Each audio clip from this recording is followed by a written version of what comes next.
In today's video, I'm going to share exactly how I'm trading the pound next week and a potentially massive short opportunity that is developing today. Okay, so looking here at the pound, guys, we do have the market pressing into this 1.26 level.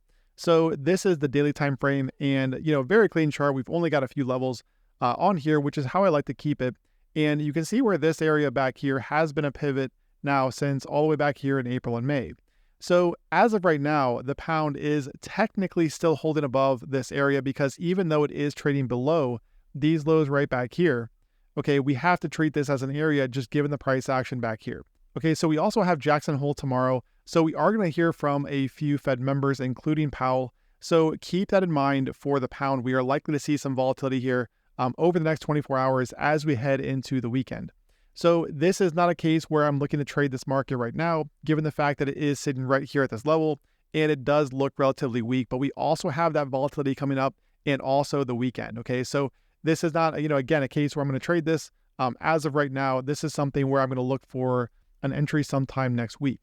Now, yes, we have an uptrend for the pound. We have had an uptrend for the past couple of years. However, this up here to me looks like a reversal, okay? We have the market once again, pressing into this level down here. Now, could you call this a head and shoulders? I think that's a little bit difficult just because we really don't have a clean right shoulder over here.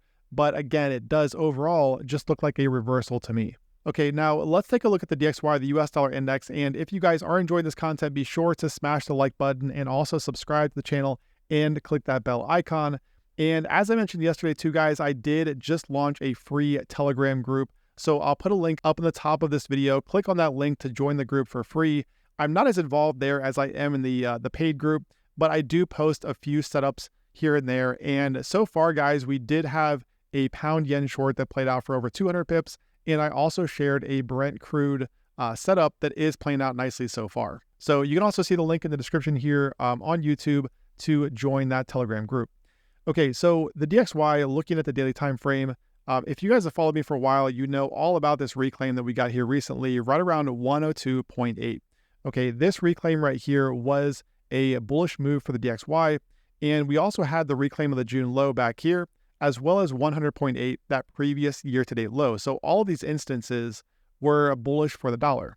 And I've talked about this every step of the way, and this is why I have not been shorting the dollar. I have been looking for euro shorts this entire time. Okay, now looking here at the DXY so far today, it is breaking above 103.50 to 103.60. So that has been the pivot for the DXY for quite some time.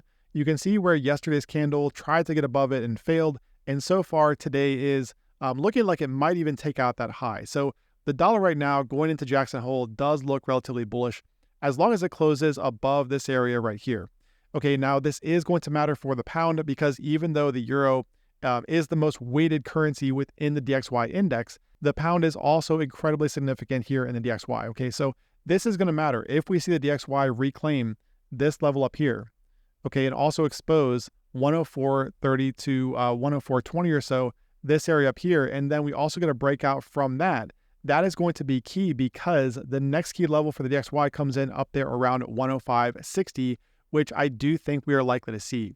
And if we do see that, we're going to see pairs like the pound rotate significantly lower. And in this case, again, if the DXY can break out like I just showed you, I do think that we're looking at a move down here towards some of these lows. Okay, so all in all, I do like the idea of looking for shorts here on the pound below 126. However, again, I do not want to short this into support. And I also want to see a sustained break below here, followed by a retest for that move lower. Okay, this right here would be my short, but I do not want to short the market right now. Now, alternatively, if we get the pound breaking above these highs up here, then that would start to negate the bearish look of this chart. Because if we were to see it, move up here toward these highs, take these out, sustain break above here, then we are looking at a push up here towards some of these highs.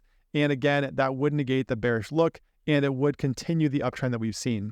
But just given where the DXY is trading, those reclaims that I showed you, and also the structure of this chart, as well as other charts too, like the euro, I do like the idea of looking for shorts here on the pound, but only on a sustained break below 1.26. All right, that's it for today's video. I hope it helped. If it did, be sure to smash the like button and also subscribe to the channel. And don't forget to sign up to the free Telegram group. See the link in the description here on YouTube. Trade well this week. Remember, volatility tomorrow with Jackson Hole. So be safe out there, and I will talk to you again tomorrow.